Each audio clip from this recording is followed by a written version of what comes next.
இந்த குழம்பு டேஸ்ட் மட்டும் இல்ல, நம்ம ஊரு வாசனையும் ஹெல்த்தும் சேர்ந்தது. வில்லேஜ் ஸ்டைல் நெத்திலி மீன் கருவாட்டு குழம்பு எப்படி செய்யறதுன்னு பார்க்கலாம்.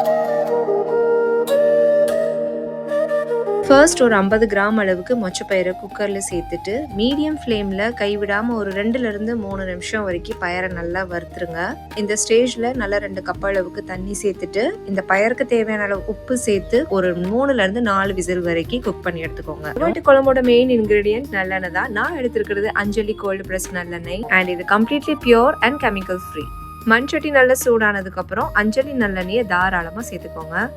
எண்ணெய் நல்லா சூடாகவுமே கடுகு வெந்தயம் சேர்த்து நல்லா பொரிஞ்சு வரவும் 1/4 கிலோ அளவுக்கு சின்ன வெங்காயம் நான் முழுசா சேர்த்திருக்கேன். ஸ்லைசஸா கட் பண்ண தக்காளி பழமா இந்த ஸ்டேஜ்ல சேர்த்துடலாம். அண்ட் இந்த ரெசிபிக்கு தேவையான அளவு உப்பு சேர்த்துட்டு தக்காளி நல்லா மசிஞ்சு வர்ற அளவுக்கு வதக்கிக்கோங்க. இந்த ஸ்டேஜ்ல நம்ம கட் பண்ணி வச்சிருந்த முருங்கைக்காய், கத்திரிக்காவை இந்த மாதிரி நான் 2ஆ கீறி சேர்த்திருக்கேன். வேக வச்சிருந்த மொச்சப்பயிறு, 1/4 டீஸ்பூன் மஞ்சள் தூள், ஒரு 3லிருந்து 4 டேபிள் ஸ்பூன் அளவுக்கு குழம்பு மிளகாய் தூள் இதெல்லாம் சேர்த்துட்டு இந்த காய்களோட நல்லா பரட்டி விட்டுருங்க. இப்போ நம்ம க்ளீன் பண்ணி வச்சிருந்த நெத்திலி கருவாடை சேர்த்துக்கலாம். கரைச்சி வச்சிருந்த புளி தண்ணியை இதோட சேர்த்துட்டு இந்த குழம்புக்கு தேவையான அளவு தண்ணியை சேர்த்து நல்லா கலந்து விட்டுருங்க.